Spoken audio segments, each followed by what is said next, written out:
Eles acharam que eu era apenas um velho pobre. Mas o que descobri naquela casa mudou tudo. Se você também acredita que a verdade sempre encontra seu caminho, inscreva-se, curta e fique conosco, porque aqui cada história tem uma alma. Eu nunca gostei de ostentar o que tinha. A vida me ensinou cedo que o dinheiro pode comprar respeito, mas nunca caráter. Talvez por isso, mesmo depois de construir uma empresa sólida, com 50 empregados e uma vida confortável na cidade grande, eu ainda preferisse o silêncio das manhãs simples, o cheiro do café, o som dos pássaros e o toque suave do vento que me lembrava da infância no interior. Mas nada disso me preparou para o dia em que a minha filha me apresentou o homem que, segundo ela, seria o amor da vida dela. Ela chegou em casa com aquele brilho nos olhos que eu não via há anos, desde os tempos em que ainda corria pelo jardim com os cabelos soltos e os joelhos arranhados. Agora, já formada, com um emprego estável e planos próprios. Ela me falou sobre Tiago, o rapaz que conhecera durante uma viagem a uma pequena aldeia do norte. Disse que ele era simples, trabalhador, e que a fazia sentir-se vista e compreendida. Eu ouvi em silêncio. Aprendi que as palavras de um pai, ditas com impaciência, podem ferir mais do que qualquer traição. Mas no fundo, algo dentro de mim se moveu com inquietação. Tiago, um nome comum, uma história comum, jovem agricultor, filho único de uma família humilde. Tudo soava perfeito demais. E talvez fosse justamente isso que me deixava desconfortável. Naquela noite, fiquei sozinho na varanda, olhando as luzes da cidade lá embaixo. O vento soprava frio, e com ele vieram lembranças do tempo em que eu também fui julgado por ser simples demais. Lembrei-me de como lutei para conquistar cada centímetro do que tenho. E pensei, se esse rapaz for como eu era, então minha filha estará em boas mãos. Mas se não for, alguns dias depois, recebi um convite. Um jantar na casa da família dele. Eles querem currículo melhor, disse minha filha sorrindo. Mas pai, por favor, não chegue com o carro grande. Eles são muito humildes. Essas palavras ficaram ecoando na minha cabeça. Não chegue com o carro grande. Não era apenas um pedido, era uma súplica disfarçada de cuidado na manhã do jantar. Deixei o carro importado na garagem e vesti a roupa mais simples que encontrei.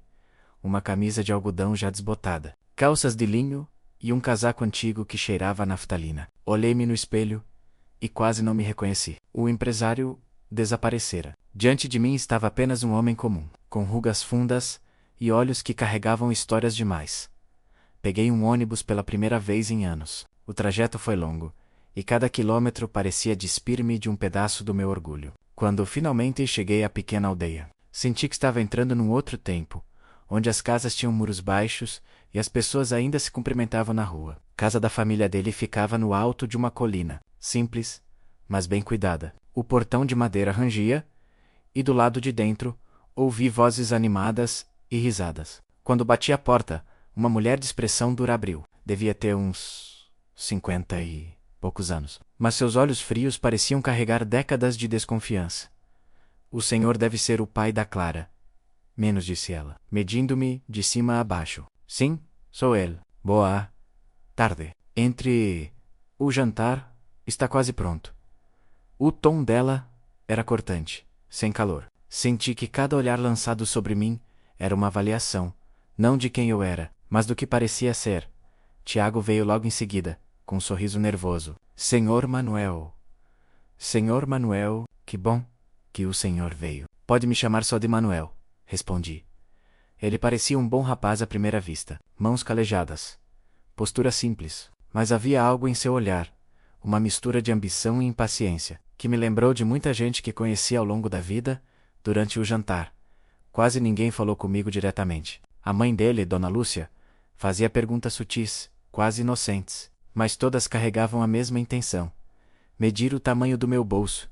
E o senhor trabalha com o quê, seu Manuel? Faço uns serviços de manutenção aqui e ali, respondi, com calma. Ela arqueou uma sobrancelha. Então, o senhor vive de bicos? Digamos que sim, senti o olhar de Clara sobre mim, tenso. Ela sabia que eu estava mentindo, mas também sabia por que o fazia. Era um teste, não só para eles, mas para ela também. A cada pergunta, percebia o desconforto crescer à mesa. Eles esperavam outro tipo de pai. Um homem rico que pudessem bajular ou desprezar, com base na conveniência. Mas diante deles estava alguém que não se encaixava nem no extremo, nem no outro, menos apenas um homem comum, com palavras medidas e uma serenidade que parecia irritar. Quando o jantar terminou, a noite já caía. Clara me acompanhou até o portão. Pai, por que o senhor fez isso? Perguntou, quase sussurrando. Fiz, Oku, se disfarçar, assim, dizer que é pobre, porque eu quero ver quem realmente te ama, minha filha. Ela ficou em silêncio, um silêncio pesado, cheio de medo e ternura. Eu toquei o rosto dela. O amor verdadeiro não se mede pelo dinheiro que alguém tem, mas pela forma como trata quem nada pode oferecer. Ela assentiu, com lágrimas nos olhos. Eu não sabia naquele momento que aquelas palavras voltariam para me assombrar mais tarde, quando eu descobrisse que a verdade sobre aquele rapaz era ainda mais profunda e cruel do que eu poderia imaginar. Na volta, o ônibus seguia pela estrada escura. Olhei pela janela e vi o reflexo do meu próprio rosto, menos metade sombra, metade luz. E pensei, será que a mentira que conto hoje vai me salvar ou me destruir?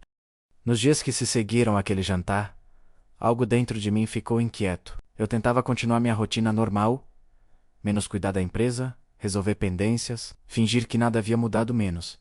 Mas a verdade é que eu não conseguia tirar da cabeça os olhares daquela mesa, os olhos da mãe dele, frios e calculistas, o sorriso nervoso do rapaz, e a tensão contida no rosto da minha filha, que parecia implorar para que tudo desse certo. Mesmo quando o silêncio gritava o contrário, comecei a observar mais atentamente. Clara falava com Tiago todos os dias, e aos poucos percebi um padrão nas conversas. Ele ligava sempre à noite, quando sabia que eu estava no escritório. Perguntava sobre os planos dela, o que ela herdaria, se tínhamos imóveis, investimentos, tudo disfarçado, em curiosidade leve. Mas para um homem que passou metade da vida cercado de pessoas que queriam apenas se aproximar por interesse, esses sinais são como sirenes.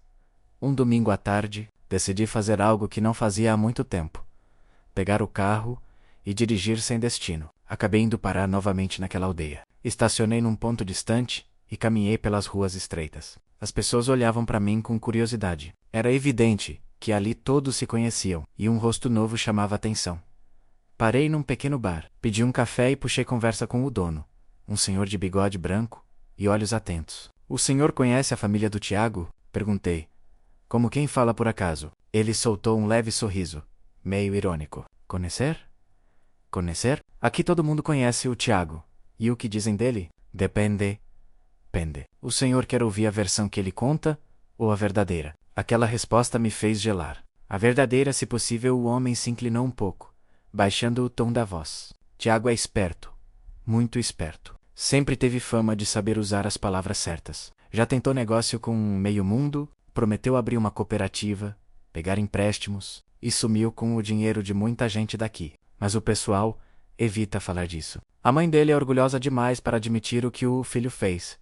Fiquei em silêncio. Cada palavra caía em mim como uma pedra. O barulho da xícara pousando no balcão pareceu um trovão. E ele ainda mora com a mãe? Perguntei, com dificuldade. Mora? Sim. E dizem que anda de olho numa moça da cidade, que tem pai rico. O velho me olhou com um meio sorriso cansado. O senhor não é esse pai, é? Engoli?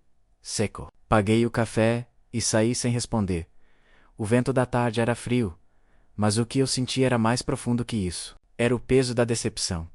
Não apenas com o rapaz, mas comigo mesmo. Porque, no fundo, eu sabia que tinha razão desde o início. E ainda assim, uma parte de mim queria estar enganada. Voltei para casa e encontrei Clara lendo no sofá. Ela me olhou com ternura, sem saber do turbilhão que havia dentro de mim. Pai, o senhor está bem? Filha, sou cansado. O Tiago mandou lembranças. Ele disse que o senhor é diferente, que não liga para dinheiro. Sorri de leve, com amargura. Talvez ele esteja certo. Naquela noite, quase não dormi. Fiquei revendo cada detalhe, menos as palavras, os gestos, os silêncios, e percebi que precisava ir mais fundo. 2 dias depois, fui até a empresa e pedi a um dos meus funcionários de confiança, Jonas, para fazer uma pequena investigação. Quero saber tudo sobre um rapaz chamado Tiago Nunes. Mora numa aldeia no norte. Me traga o que conseguir, mas sem chamar atenção. Jonas me olhou com respeito, mas também com um certo receio. Ele sabia que eu só pedia esse tipo de coisa quando algo sério estava em jogo. Enquanto esperava os resultados, continuei meu disfarce. Clara achava que eu estava aceitando Tiago aos poucos, que o preconceito inicial havia passado, e Tiago, por sua vez, parecia mais confiante a cada dia. Mandava mensagens para mim, convidava-me para almoços simples, tentando conquistar meu respeito de homem pobre. Eu jogava o jogo dele com paciência, respondi cada convite, aceitei cada xícara de café, ouvi cada palavra com uma calma estudada. Quanto mais ele falava, mais eu via o vazio por trás das palavras bonitas. Uma vez, durante um desses encontros, ele comentou: "O senhor já deve ter passado por dificuldades, né? Eu admiro isso, porque eu também sei o que é lutar com as próprias mãos." "E o que o senhor quer construir com essas mãos, Tiago?" perguntei. Ele sorriu. "Um futuro seguro para mim e para Clara, é claro." "É o que é um futuro seguro?" "O básico. Uma casa, estabilidade, talvez um pequeno negócio. Mas para isso, às vezes, é preciso uma ajudinha, né?" A forma como ele disse ajudinha foi quase sutil demais, mas para mim soou como um pedido disfarçado. Sorri e mudei de assunto. Naquela mesma semana, Jonas voltou com um relatório, e o que estava ali confirmou tudo que o velho do bar dissera menos e mais. Tiago havia sido investigado 2 anos antes por fraude em um programa de financiamento agrícola. Usava documentos falsos, pegava o dinheiro e nunca entregava o que prometia. Nenhuma condenação formal, mas um rastro de dívidas e má reputação. Fiquei olhando para aquelas folhas por longos minutos. Depois, dobrei-as cuidadosamente e guardei na gaveta. À noite, Clara chegou empolgada. "Pai, o Tiago pediu minha mão em casamento." O mundo pareceu parar por um instante. "É mesmo?" "Sim! Ele quer vir aqui conversar com o senhor oficialmente." "E quando seria isso?" "Sábado à noite." Assenti, mantendo o rosto sereno. "Tudo bem. Diga a ele que será bem-vindo." Mas dentro de mim, algo começou a se preparar. Não para um jantar, mas para uma revelação. Durante os dias seguintes, planejei cada detalhe. Decidi que, desta vez, eu não iria de ônibus. Iria como quem realmente sou, mas não para humilhar, e sim para mostrar a verdade. No sábado, vesti um terno escuro, engomado, e entrei no carro que Clara tanto me pedira para esconder. Quando ela me viu sair da garagem, ficou boquiaberta. "Pai, o que o senhor vai fazer?" "Só vou receber o futuro genro da forma que ele merece." Ela tentou argumentar, mas eu apenas sorri e disse: "Às vezes, minha filha, o silêncio é a melhor forma de ensinar." Quando Tiago chegou com a mãe, o rosto dele empalideceu ao me ver na porta. Os olhos percorreram o carro, o terno, a casa menos, e eu vi o brilho ganancioso reacender dentro dele. Mas também vi o medo. Cumprimentei-os com polidez. "Entrem, por favor." Durante o jantar, mantive o mesmo tom calmo. Perguntei sobre os planos, os sonhos, o futuro, e então, no momento em que ele mencionou investimentos conjuntos, eu coloquei sobre a mesa o envelope com um relatório de Jonas. "Talvez o senhor queira explicar isto", disse, sem alterar a voz. O silêncio que se fez foi quase palpável. Clara olhou para mim, depois para ele, sem entender. Tiago tentou rir. "Isso é um mal-entendido. Alguém deve ter inventado." Eu mesmo verifiquei cada informação. Interrompi. "E sabe o que é curioso? Mesmo depois de tudo isso, eu ainda estava disposto a dar-lhe uma chance. Até o momento em que percebi que o senhor nunca procurou o amor da minha filha. Procurou apenas o que ela podia lhe dar." A mãe dele se levantou, indignada. "O senhor não tem o direito de falar assim do meu filho." "Tenho sim", respondi honrando-a com firmeza. "Porque, antes de tudo, sou pai. E pai que viu o mal se aproximar não fica calado." Clara chorava em silêncio. Tiago, sem saber o que dizer, levantou-se e foi embora, sem olhar para trás. A mãe o seguiu, lançando-me um olhar cheio de ódio. Ficamos apenas eu e minha filha à mesa. O relógio fazia um barulho seco, ritmado, como se marcasse o fim de algo. "Pai, por que o senhor não me contou antes?" "Porque eu precisava que você visse por si mesma." Ela chorou, e eu deixei que chorasse. Às vezes a dor é a única professora capaz de ensinar o valor da verdade. Quando ela finalmente se acalmou, eu disse: "A mentira pode esconder o ouro, mas também pode revelar o lixo. Hoje vimos os dois. E naquele momento percebi que o disfarce não fora apenas meu. Todos nós, de alguma forma, usamos máscaras. Umas para proteger, outras para enganar. Mas mais cedo ou mais tarde, todas caem. Os dias seguintes foram silenciosos. Quase insuportavelmente silenciosos. A casa parecia ecoar o som da ausência. Como se cada parede guardasse um sussurro que não queria ser ouvido. Clara mal falava comigo. Não por raiva, mas por dor. Eu via no olhar dela o mesmo misto de vergonha e tristeza, que reconheço em mim quando erro, menos aquela sensação amarga de ter acreditado demais durante o café da manhã. Ela mexia no pão, sem realmente comer. O olhar dela vagava entre a janela e a xícara. E às vezes eu achava que ela estava em outro lugar, revendo tudo o que havia acontecido, pai, disse ela certa manhã, num tom quase infantil. Será que ele me amou de verdade? Fiquei em silêncio por alguns segundos. A verdade, às vezes, é uma faca que corta mais fundo quando vem de quem ama. Talvez ele tenha acreditado que amava, responde enfim. Mas o amor que nasce da necessidade não dura. Ela assentiu, mas não respondeu. Os dias se tornaram semanas. Tiago não apareceu mais.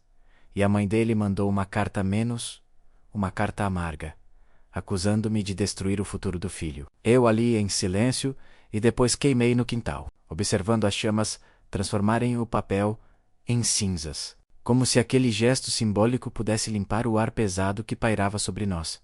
Mas, dentro de mim, eu sabia que a verdadeira limpeza ainda estava longe. O tempo passou devagar. Clara voltou a trabalhar, mergulhando nos projetos sociais que sempre amou. Às vezes eu a observava saindo com aquele olhar determinado, e sentia orgulho menos, mas também um peso. A ferida dela havia virado cicatriz, e eu me perguntava se a minha um dia fecharia.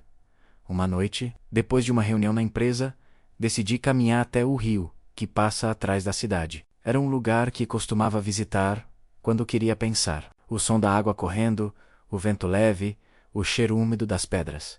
Tudo me fazia lembrar de tempos mais simples. Foi ali, olhando o reflexo das luzes na superfície do rio, que percebi algo durante toda a minha vida. Confiei demais nas pessoas erradas e duvidei demais das certas. Confiei em sócios que me traíram, em colegas que me usaram. E agora, em nome da prudência, quase duvidei da minha própria filha. Essa consciência me doeu mais do que qualquer decepção. A confiança é como vidro, quando quebra, mesmo colada, nunca volta a ser a mesma. Voltei para casa e encontrei Clara adormecida no sofá. A televisão estava ligada, exibindo um programa qualquer, e ela segurava uma caneca ainda morna. Aproximei-me e, sem acordá-la, coloquei uma manta sobre os ombros dela. Fiquei ali por alguns minutos, observando o rosto dela. Ela parecia em paz, mas eu sabia que aquele tipo de paz é só a calma depois da tempestade. O mar parece quieto, mas o fundo ainda está revolto. Alguns meses depois, recebi uma ligação inesperada. Era Jonas, meu funcionário de confiança. Senhor Manuel? O senhor tem um minuto? Pergunto. Claro. O que houve? Lembra do rapaz? O Tiago? Meu coração deu um leve salto. Sim? Lembro? Parece que ele se meteu em confusão de novo. Só que agora é coisa séria. Fiquei em silêncio. Explique. Jonas suspirou. Ele tentou abrir um negócio com o nome da sua filha. Registrou documentos falsos, fez contratos, e o banco desconfiou. Parece que há investigação em curso. Senti o sangue sumir do rosto. Ele usou o nome da Clara? Sim, senhor. Sim, senhor. E a assinatura falsificada é convincente. A raiva veio fria, não explosiva. Era aquele tipo de raiva que corrói por dentro, que faz o peito apertar e os dentes se trancarem. Deixe que eu cuido disso, respondi com a voz controlada. Desliguei o telefone e fiquei alguns minutos parado, olhando para o nada. O passado voltava como uma sombra que eu pensei ter deixado para trás. Fui até o escritório e abri a gaveta onde guardava o relatório antigo sobre Tiago. Olhei para aquelas folhas e pensei em como tudo poderia ter sido evitado. Mas logo me dei conta, o problema não era o que ele fazia, mas o que eu ainda permitia sentir menos culpa. A culpa de ter deixado Clara se aproximar dele. A culpa de ter acreditado que eu podia controlar o que o mundo faz com quem amamos. No dia seguinte, procurei um advogado. Ele analisou os documentos e confirmou. Se não agíssemos rápido, o nome de Clara poderia ser arruinado.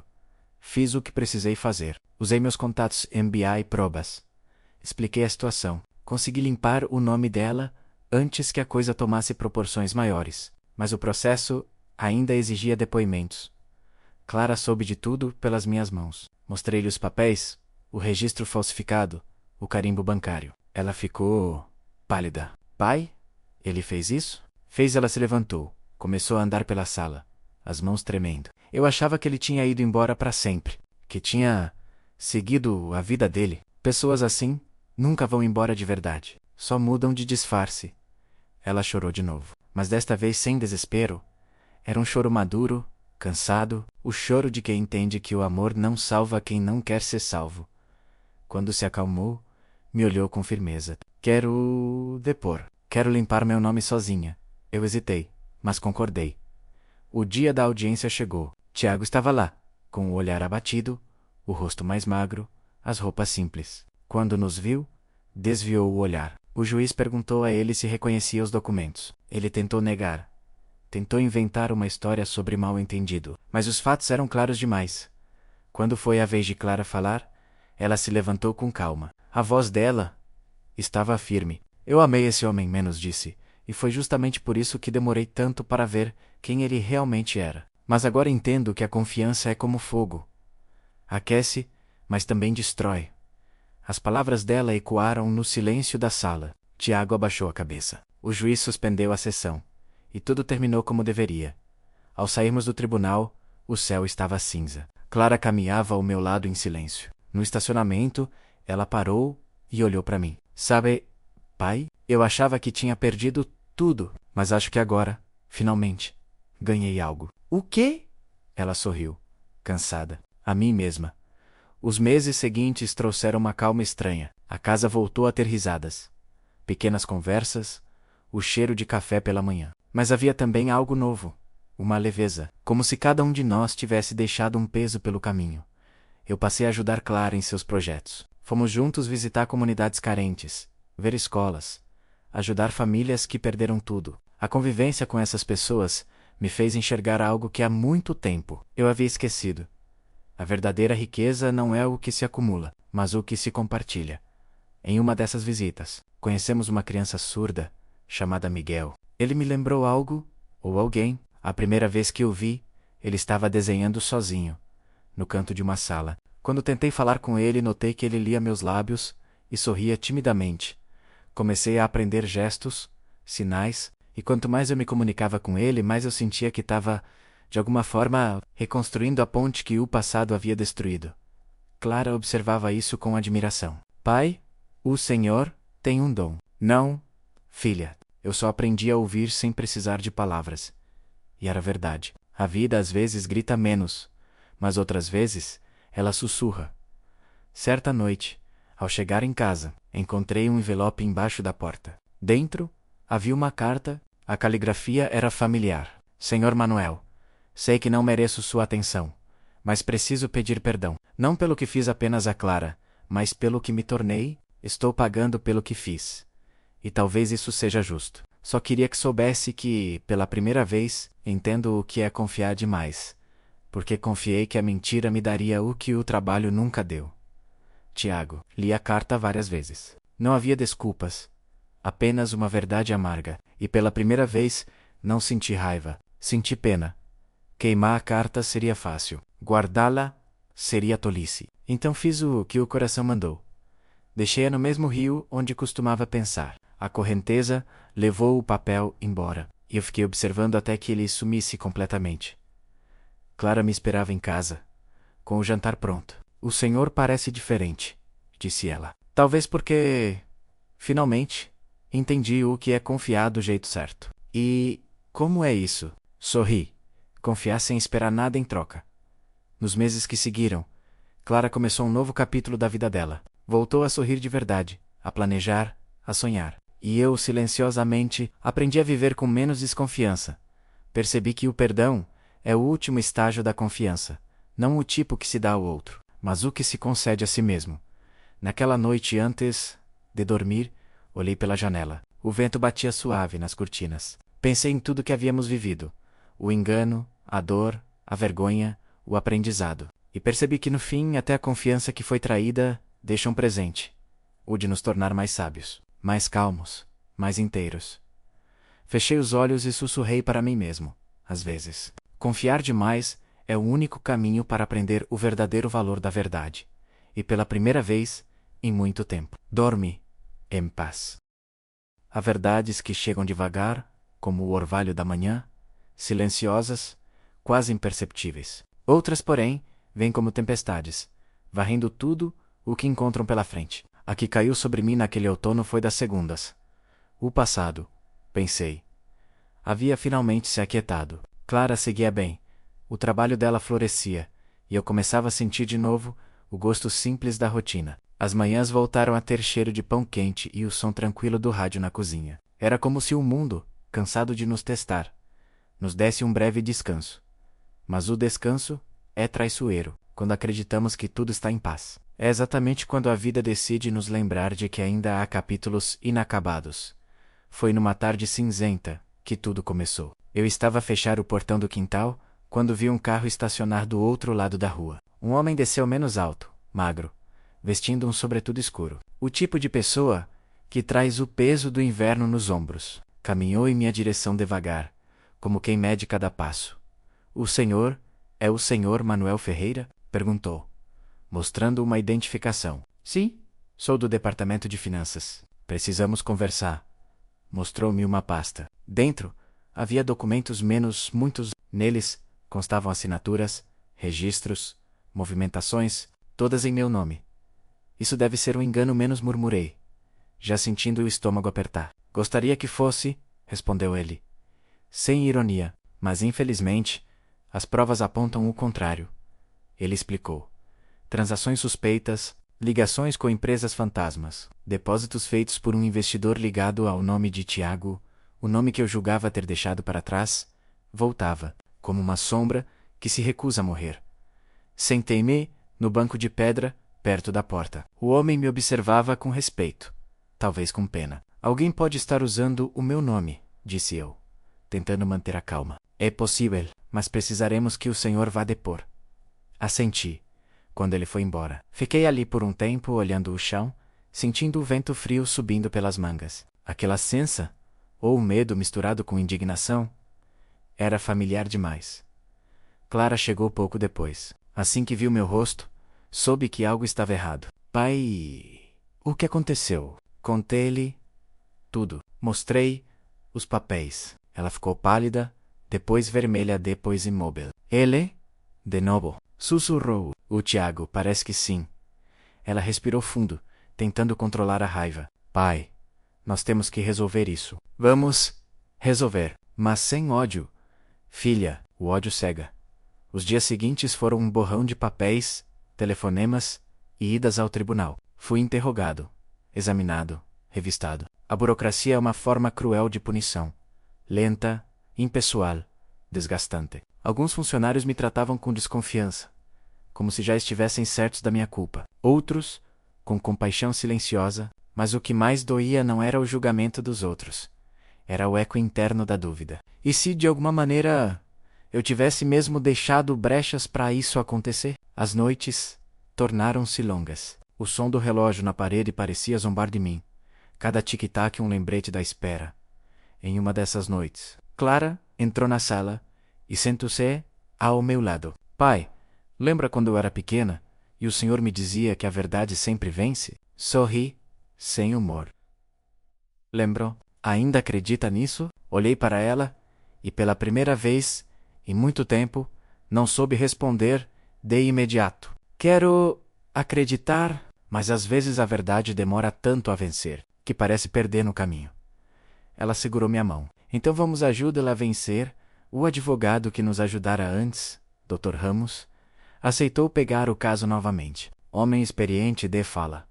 Mansa parecia carregar um tipo de sabedoria antiga. Senhor Manuel, disse ele, o senhor não é o primeiro nem será o último a ser vítima de uma armadilha dessas. Mas precisamos de provas.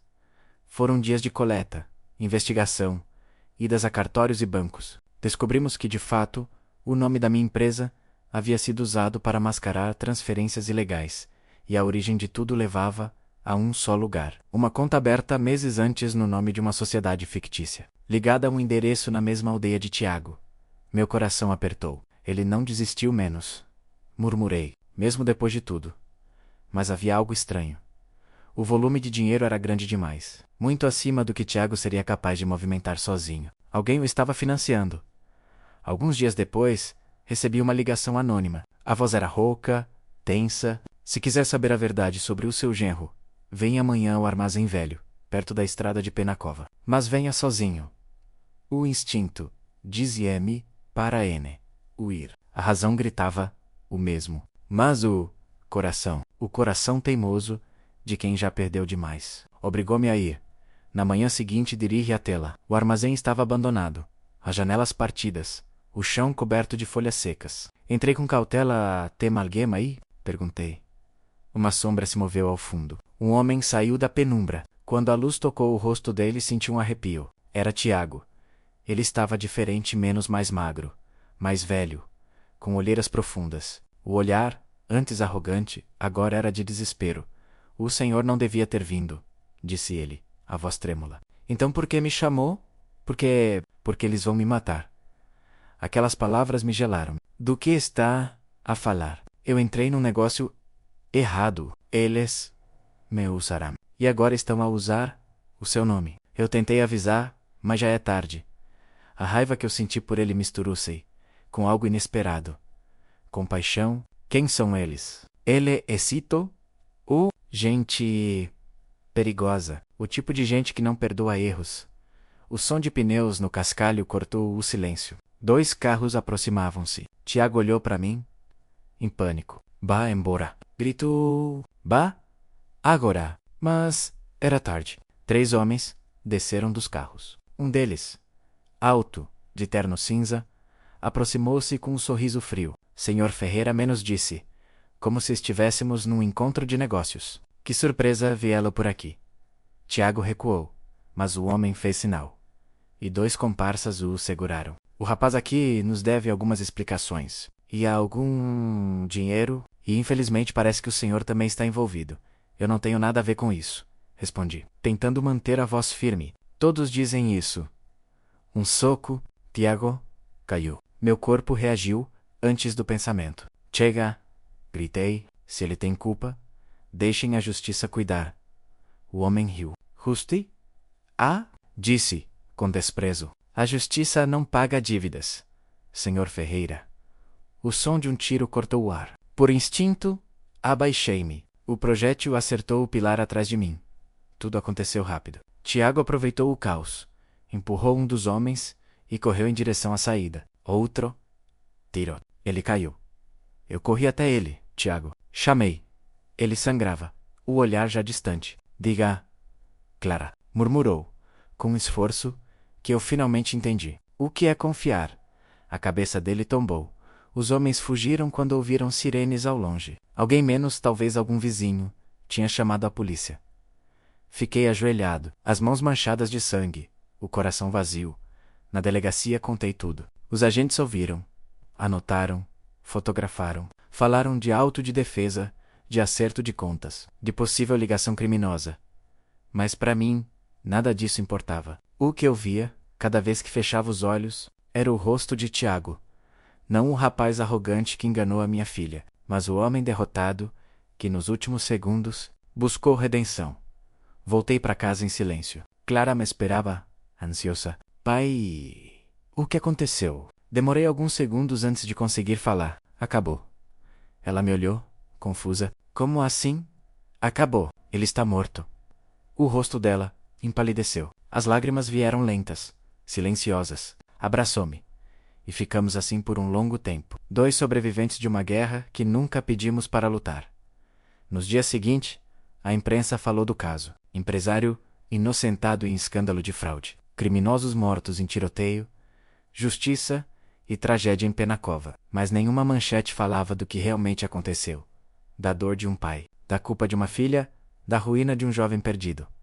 A polícia encerrou o caso. O advogado, satisfeito, disse: O senhor está livre, senhor Manuel livre. Mas liberdade é uma palavra estranha quando se carrega o peso da verdade. Eu estava livre da culpa. Sim. Sim, mas não do que vi. Não do que senti. E principalmente, não do que aprendi. Os dias seguintes foram como um longo inverno dentro de mim. Mesmo o sol que entrava pelas janelas da casa parecia frio, sem brilho. Não era apenas a morte de Tiago que me assombrava menos. Era a sensação de que tudo o que ele representava, toda aquela dor, aquelas mentiras, aquelas feridas, voltavam a pedir um significado que eu ainda não sabia dar. Clara tentava ser forte, ajudava com os documentos, respondia aos telefonemas, organizava os papéis do enterro, mas eu percebia, em cada gesto dela, a luta silenciosa para não desmoronar. Numa manhã, enquanto ela servia o café, as mãos tremiam. Pai, disse, quase num sussurro. Será que ele se arrependeu mesmo? Fiquei olhando para o vapor que saía da caneca. Acho que sim. Pausei. Mas às vezes, filha, o arrependimento chega tarde demais para mudar o destino. Ela assentiu, mordeu o lábio e não disse mais nada.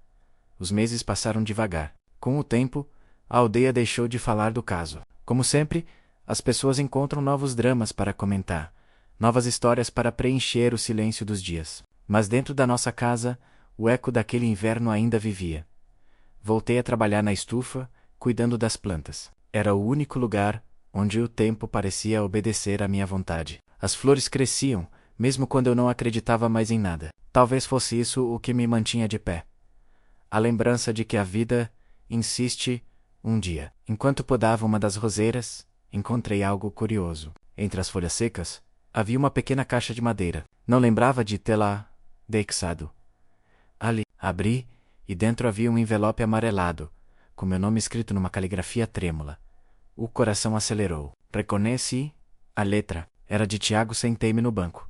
Respirei fundo e comecei a ler. Senhor Manuel, se esta carta chegou às suas mãos, é porque o Senhor voltou ao jardim. Eu não sei quanto tempo ainda tenho, mas precisava dizer-lhe algo que nunca consegui dizer em vida. Eu errei. Errei por ganância, por orgulho, por achar que podia enganar o mundo e continuar inteiro. A Clara, ela não merecia o que eu fiz.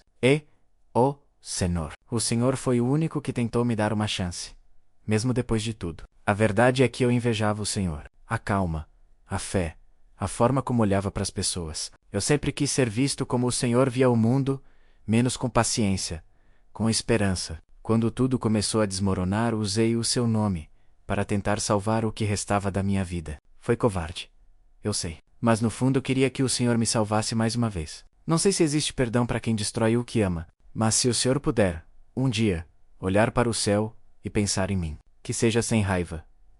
Tiago, quando terminei de ler, fiquei imóvel por muito tempo. O papel tremia nas minhas mãos. O jardim, silencioso, parecia ouvir comigo. Lágrimas me vieram sem aviso. Não eram de raiva, nem de pena menos. Eram de libertação. Era como se aquele pedaço de papel me devolvesse algo que eu nem sabia ter perdido. A capacidade de perdoar. Clara apareceu na porta. Viu-me com a carta e aproximou-se devagar. É dele, não é? Perguntou. Assenti. Ela pegou o papel, leu em silêncio. Quando terminou, encostou a cabeça no meu ombro. Pai, eu acho que ele realmente tentou mudar. Acho que sim, filha. Só que o tempo não esperou. Ficamos ali, os dois, ouvindo o vento passar entre as árvores. Algumas semanas depois, recebi um convite inesperado. O proprietário da empresa onde Tiago trabalhava. Antes queria me ver. Fui, sem saber ao certo o motivo. O homem, senhor de cabelos grisalhos e olhar cansado, cumprimentou-me com respeito. Senhor Manuel, ouviu o que aconteceu. Sinto muito. Obrigado. Eu queria mostrar-lhe algo. Abriu uma gaveta e tirou uma pasta. Dentro havia documentos, mas também um pequeno pendrive. Tiago me entregou isto semanas antes de morrer. Disse que, se algo lhe acontecesse, eu devia passar ao Senhor. Demorei alguns segundos para reagir. Ele colocou o dispositivo sobre a mesa. O que é aí? Perguntei. Sei. Mas ele disse que era verdade. Em casa, sentei-me diante do computador e conectei o pendrive. Havia uma única pasta, com um nome para o Manuel. Dentro, um vídeo. Cliquei, A imagem era tremida, mal filmada. Tiago aparecia sentado num quarto simples, o rosto abatido, mas o olhar firme. Se o senhor está vendo isto, é porque eu não consegui sair dessa. O quis mudar, mas o passado tem garras longas. Fiz coisas terríveis, mas também descobri coisas piores. Os homens com quem me envolvi não estão apenas atrás de dinheiro. Eles lavam o que roubam de gente inocente. E usaram o nome da sua empresa porque sabiam que o senhor era honesto. Eu gravei conversas, transferências, provas, estão todas no envelope escondido na estufa, onde o senhor cuida das plantas. Se a justiça ainda existir neste mundo, talvez sirva para algo. Obrigado por ter acreditado em mim, mesmo quando eu não merecia. O vídeo terminou. Durante um instante, só o som do vento lá fora preenchia a casa. Levantei-me e fui até a estufa. Procurei entre as ferramentas, as caixas, os vasos, até encontrar um envelope plástico, escondido atrás de um saco de terra. Dentro havia papéis, pendrives, registros bancários, provas menos as provas que faltavam. Levei tudo ao Dr. Ramos. Ele analisou, silencioso. Isto é suficiente para abrir um novo processo, disse. E, mais importante, para limpar definitivamente o seu nome.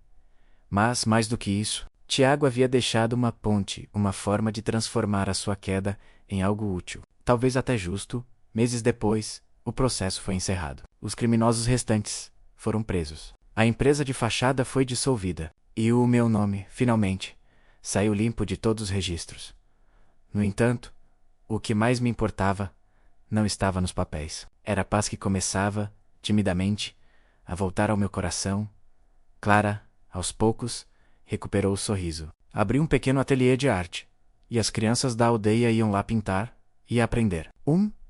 Dia pendurou na parede um quadro diferente dos outros. Retratava um homem e uma árvore, o homem com a mão na terra, a árvore crescendo em direção à luz. É o Senhor, disse ela sorrindo, e é o que o Senhor me ensinou, que mesmo depois da tempestade, as raízes ainda sabem o caminho da vida. Abracei-a, sentindo que algo dentro de mim se fechava. Finalmente, certa tarde sentei-me de novo no jardim. O mesmo banco de pedra, o mesmo som das folhas. Mas o ar estava leve. Peguei a carta de Tiago, já amarelada, e dobrei com cuidado. Plantei uma nova roseira ao lado da antiga. Enterrei a carta junto da terra. Como quem devolve uma história ao lugar de onde ela veio, que floresça o perdão, menos murmurei.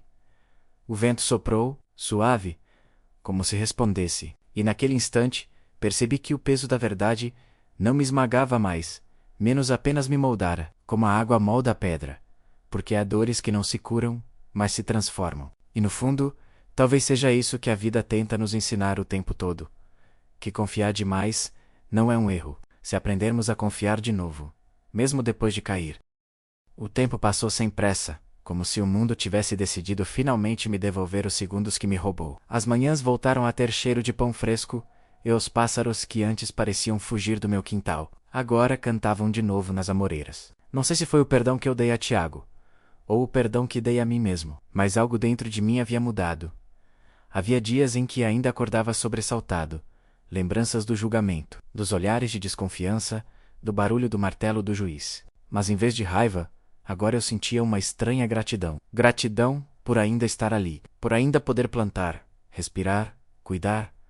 Clara, minha filha, parecia renascer junto comigo. O ateliê dela se tornara ponto de encontro da aldeia. Crianças corriam, pintavam, riam. E às vezes, quando o sol descia, ela vinha até o jardim e sentava-se ao meu lado, em silêncio. Não precisávamos dizer nada, bastava estar ali. Uma tarde, enquanto eu regava as flores, ela chegou com uma caixa nas mãos. Pai, encontrei isto no sótão, disse, sorrindo. É seu, não é? Abri a tampa. Dentro havia fotos antigas, cartas e um relógio de bolso que eu pensava ter perdido. Sorri. Há muito tempo não via estas coisas. Peguei uma das fotos. Nela, eu estava jovem, segurando Clara ainda bebê, diante da casa que tínhamos perdido anos atrás. Ela olhou para mim, com ternura. O senhor acha que o tempo cura mesmo, pai? Pensei por um momento antes de responder. Não, filha. O tempo sozinho não cura nada. Ela arqueou as sobrancelhas, surpresa. Então o que cura? A vontade de continuar, disse. Tranquilo. O tempo só ajuda quando a gente decide caminhar. Ela ficou em silêncio, mas o sorriso dela dizia que entendeu. Às vezes o passado tenta voltar, não como dor, mas como um sussurro. Foi o que aconteceu certa manhã, quando recebi uma carta com um selo da cidade. Era do advogado Dr. Ramos. Senhor Manuel, há uma nova audiência marcada, para encerrar formalmente o processo. Sua presença não é obrigatória, mas creio que seria importante para o encerramento simbólico. Data 14 de março. Local: Tribunal da Comarca, com estima, Rua. Por um instante, senti o coração apertar. Voltar ao tribunal. Era como revisitar um cemitério, onde enterramos uma parte de nós. Mas algo me dizia que eu devia ir. Clara insistiu em acompanhar-me, mas recusei. Essa caminhada eu preciso fazer sozinho, filha. No dia marcado, vesti a mesma roupa simples de sempre, menos calça de linho, camisa clara, sapatos gastos. Peguei o velho relógio de bolso, coloquei no casaco e saí. A estrada até o tribunal parecia mais curta do que antes. Talvez porque agora eu já não carregava o peso da vergonha. Ao chegar, cumprimentei o porteiro Osiguran.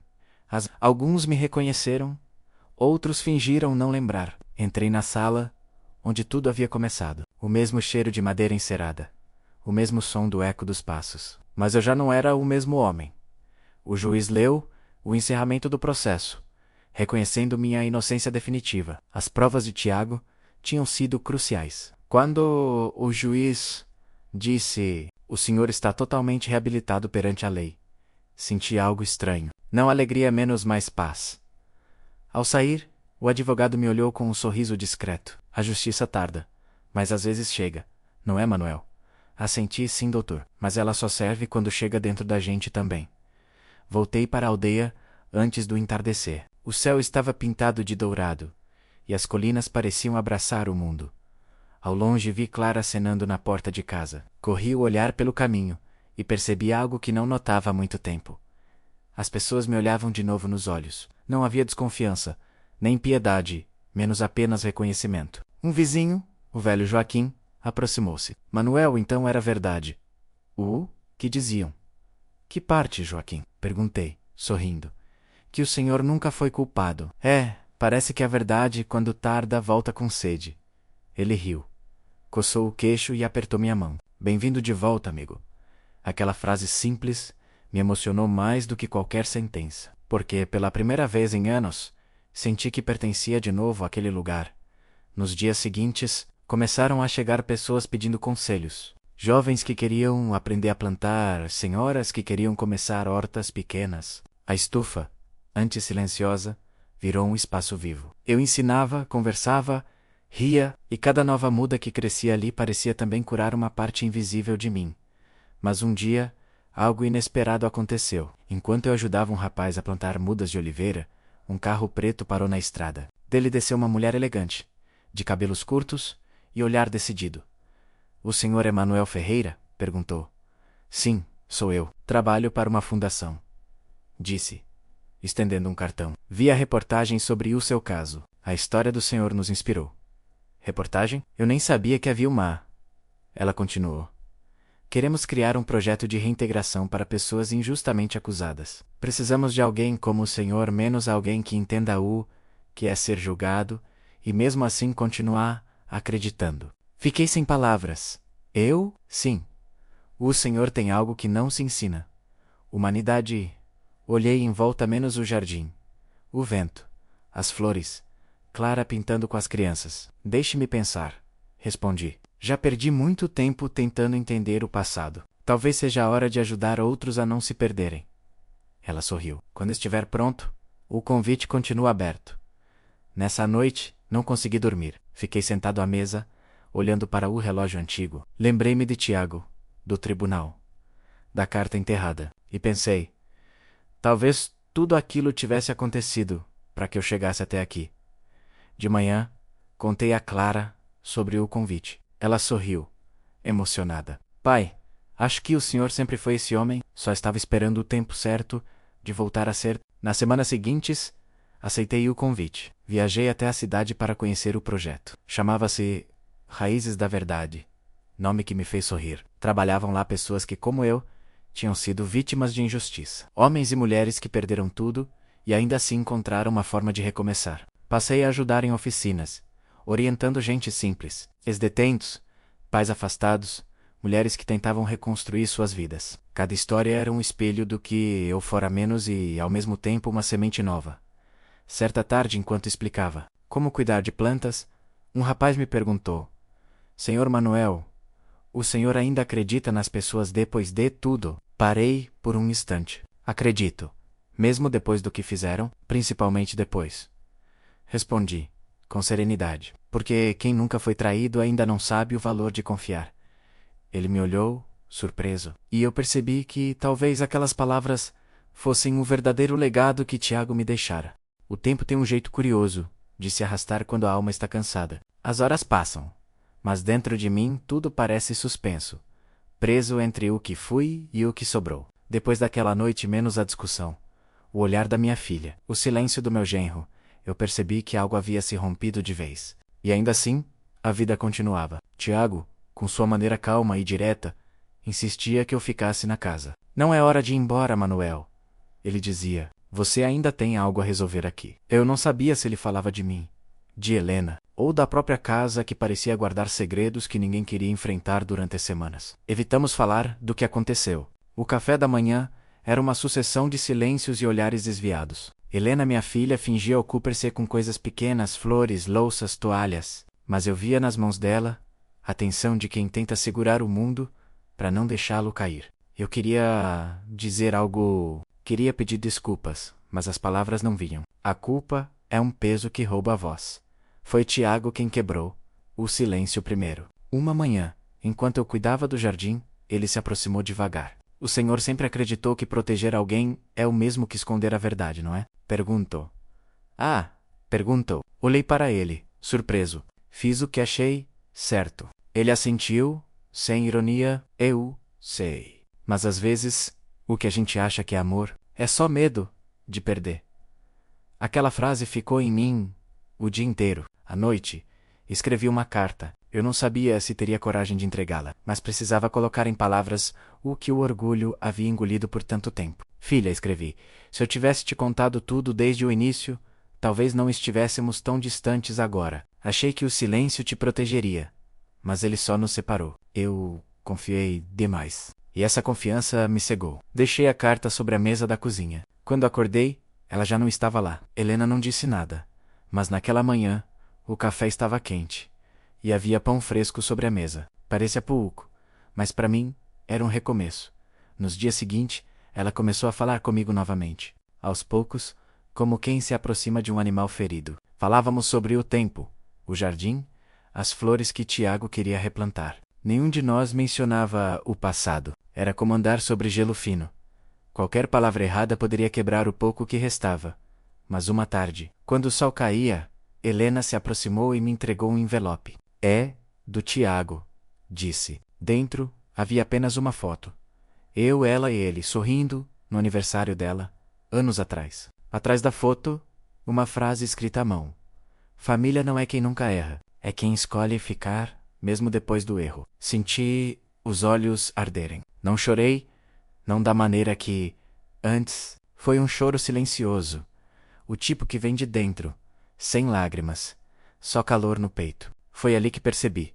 O perdão não é um evento. É um processo. Eu comecei a sair mais de casa, visitar o campo, caminhar pelas estradas que me lembravam a juventude. E foi numa dessas caminhadas que encontrei Dona Estela, uma mulher idosa que vendia flores na beira da estrada. Conversamos. Ela me contou que havia perdido o filho anos antes e que, mesmo assim, continuava falando com ele todos os dias. A gente nunca perde quem amou de verdade, ela disse. Só aprende a ouvir o silêncio deles. Aquelas palavras me seguiram por semanas. Voltei a cuidar do jardim com mais atenção, como se cada planta fosse um pedido de desculpas que eu fazia à vida. Tiago notava a mudança. O senhor parece mais leve menos, comentou um dia. Respondi com um sorriso. Talvez eu tenha aprendido a confiar de novo, mas dessa vez, em mim mesmo. No entanto, a paz ainda era frágil. Uma manhã, Helena apareceu pálida, trêmula. Na mão, uma carta que Tiago havia recebido. Era uma notificação menos algo sobre o antigo sócio, sobre negócios passados que agora vinham à tona. Tiago havia confiado em alguém errado. O mesmo erro que me perseguiu a vida inteira agora batia à porta dele. Eu preciso resolver isso, ele disse. Mas prometo que volto. E partiu.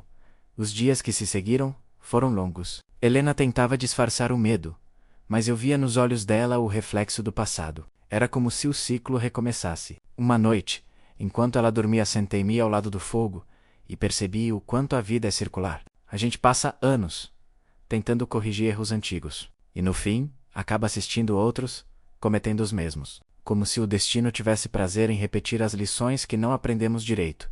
Decidi que não seria mais espectador. Fui atrás de Tiago. A viagem foi longa. Passei por vilarejos, estradas de terra, e cheguei à pequena cidade, onde ele havia se hospedado. Encontrei-o sentado num banco, olhando nada. Eu achei que o senhor ficaria menos, disse ele, sem olhar para mim, e perder a chance de evitar que repita o meu erro. Respondi Ian.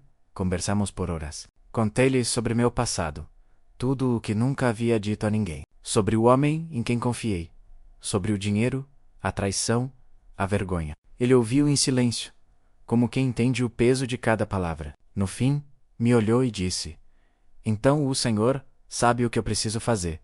E ele fez. Voltou, enfrentou o antigo sócio, expôs a verdade. Perdeu parte do que tinha, mas saiu limpo. Eu o admirei por isso. Helena também, naquela noite, quando ele voltou para casa, ela o esperava na porta. Abraçaram-se longamente. Eu observei de longe, e pela primeira vez em muito tempo, senti que podia respirar sem culpa.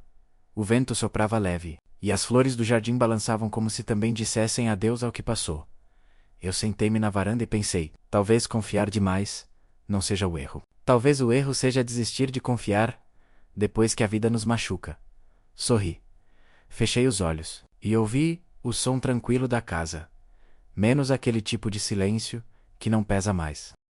Eu sempre acreditei que o silêncio era um abrigo, uma forma de me proteger das tempestades. Mas naquele outono, descobri que o silêncio também é um espelho, e nele, mais cedo ou mais tarde, somos obrigados a encarar o que tentamos esquecer. Tiago e Helena estavam bem, ou pelo menos era o que parecia. Depois de todo o caos com o antigo sócio, as coisas começaram a voltar ao lugar. Mas havia algo no olhar de Tiago que me inquietava. Uma sombra, uma preocupação que ele tentava disfarçar com sorrisos curtos e abraços apressados. Certa noite, ele me chamou para conversar. Estávamos no jardim, o mesmo que eu havia restaurado com tanto cuidado. O ar estava frio, e o cheiro de terra molhada misturava-se ao som distante dos grilos. Manuel, ele começou, eu queria lhe agradecer. Se não fosse o senhor, eu teria feito tudo errado. Sorri, meio sem jeito. Não me agradeça. Eu só fiz o que qualquer homem que errou demais tentaria fazer. Impedir que outro caísse no mesmo buraco. Ele assentiu. Mesmo assim, eu aprendi mais consigo do que com qualquer outra pessoa. Mas a expressão dele mudou. Algo que o senhor precisa saber. O coração acelerou. Quando um homem começa uma frase assim, é porque vem dor o sócio. Ele não agiu sozinho. Tiago respirou fundo. Alguém aqui de dentro o ajudou. Fiquei em silêncio. Quem? Perguntei, sentindo o estômago revirar. Ele citou. Não quero acreditar, mas há indícios de que foi Helena. Aquilo me atingiu como uma lâmina. Isso é loucura. Eu também quero que seja... Mas há documentos, assinaturas, mensagens. Ela disse que não sabia o que estava assinando, que pensava que era apenas uma autorização contábil. Sentiu o chão sumir sob os pés. Minha filha.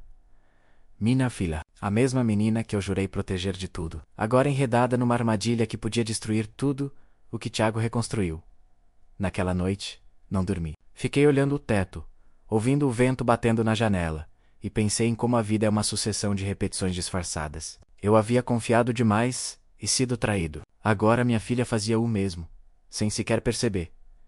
De manhã, fui falar com ela. Helena estava no quarto, olhando para uma carta aberta. É verdade? Perguntei. Ela não respondeu. Apenas chorou. Eu juro que não sabia, pai. Eu queria ajudar, sentei-me ao lado dela e segurei suas mãos. O inferno tá cheio de boas intenções, minha filha. Mas isso não te torna má, só te torna humana. Passei os dias seguintes tentando pensar em uma forma de resolver aquilo. Tiago não a acusou, mas o caso poderia chegar aos tribunais. E eu sabia que o nome dele, o nome dela, menos seria arrastado pela lama. Eu precisava fazer algo. Fui até o antigo escritório do sócio. O homem arrogante achava que já havia vencido. O que o senhor quer aqui, velho? Perguntou. Vim devolver o que me tirou há anos, respondi, tirando do bolso uma pasta com documentos que guardava desde a minha própria falência. Ele ficou pálido. Onde conseguiu isso? No mesmo lugar onde você guarda sua consciência. Esquecida, mas não morta. A verdade é que eu nunca havia denunciado o homem que me traiu no passado. Guardei as provas, talvez por covardia, talvez por esperança. Agora, usei-as, não por vingança, mas por justiça. Entreguei-as a Tiago. Tá tudo aqui. O passado dele, o bastante para acabar com qualquer chantagem. Tiago me olhou com uma mistura de gratidão e dor. Isso vai nos livrar, mas vai te expor. Já vivi escondido o suficiente. A notícia se espalhou em poucos dias. O sócio corrupto foi indiciado. Helena, inocentada. Tiago, reabilitado. E eu finalmente em paz com meus fantasmas. Mas a vida ainda guardava uma última curva. Certa tarde, recebi uma carta anônima. Dentro uma única frase. Nem toda verdade vem da luz, menos algumas vêm do espelho. Reconheci a caligrafia. Era de Estela, a mulher das flores. Fui procurá-la, mas disseram que ela havia partido semanas antes, deixando apenas uma pequena caixa com meu nome. Dentro, havia uma medalhinha e um bilhete. Perdoar não é esquecer. É escolher seguir sem o peso. Abracei aquilo como se fosse uma bússola, e pela primeira vez em décadas, percebi. Eu estava livre. Há uma paz que não se encontra em palavras, nem em igrejas, nem em promessas. É uma paz que chega devagar, como a luz do amanhecer que não pede permissão para entrar. Foi essa paz que encontrei meses depois, sentado na varanda da casa, ouvindo o vento passar entre as folhas do jardim, que agora florescia inteiro. Tiago e Helena haviam decidido se mudar para o interior. Queriam começar de novo, longe dos ecos da cidade, longe dos erros que quase os destruíram. Quando me contaram, senti uma pontada no peito menos, mas era de alegria. O senhor vem com a gente, não é? Perguntou Helena. Sorri. Não, minha filha. Cada um tem seu caminho. O meu ainda tá aqui. Ela chorou. Tiago me abraçou. Ficamos em silêncio por longos minutos. O tipo de silêncio que fala mais do que qualquer palavra. Depois que partiram, a casa ficou grande demais, mas não solitária. Eu tinha o jardim, os pássaros, as lembranças. E, acima de tudo, uma serenidade que nunca pensei que fosse sentir certa manhã. Encontrei um menino, talvez uns 10 anos menos, brincando perto do portão. O senhor mora aqui? Perguntou. Moro. E você? Minha mãe trabalha ali na fazenda. Ela disse que o senhor era o homem que falava com as flores. Sorri. Talvez elas falem comigo porque sabem que eu finalmente aprendi a ouvir. Ele riu, e aquele som ecoou dentro de mim como o riso de um neto que eu nunca tive. Dei-lhe uma muda de planta. Leva com você, mas prometa cuidar bem dela. Prometo, disse ele, correndo pela estrada de terra.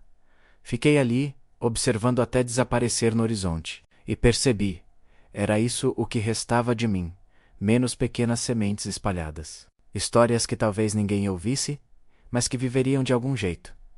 Mais tarde, sentei-me com um velho caderno onde escrevia minhas reflexões. Escrevi. Confiei demais e perdi. Depois, deixei de confiar e me perdi de novo. Hoje, confio na vida menos e ela finalmente me devolveu a paz. Fechei o caderno. O vento virou as páginas, como se quisesse ler o que escrevi. Sorri. O sol começava a cair e as sombras dançavam pelo jardim. Era o fim de uma história, ou talvez o começo de outra. Levantei-me, reguei as flores uma última vez naquele dia e olhei para o céu alaranjado. Obrigado menos murmurei, sem saber a quem. Talvez, vida, talvez a mim mesmo. O som do portão me fez olhar. Um carro parou. Era Tiago. Ele saiu, sorrindo. Eu disse que voltaria. E, atrás dele, Helena, com os olhos brilhando. Trouxemos alguém que o senhor precisa conhecer, disse ela, do banco de trás. O menino da fazenda desceu. O mesmo que brincava no portão. Este é o pequeno João, disse Tiago, filho da funcionária, está morando conosco agora. O garoto correu até mim e me abraçou com força. Cuidei da planta, gritou, alegre. Naquele instante, entendi. A vida havia fechado um ciclo, sem dor, sem pressa, sem ruído. A semente que plantei continuava viva, em mãos pequenas e corações novos. Olhei para o horizonte e senti o ar leve, limpo. Era como se, enfim, o vento me dissesse que tudo havia sido perdoado. Sorri, e murmurei baixinho: fim.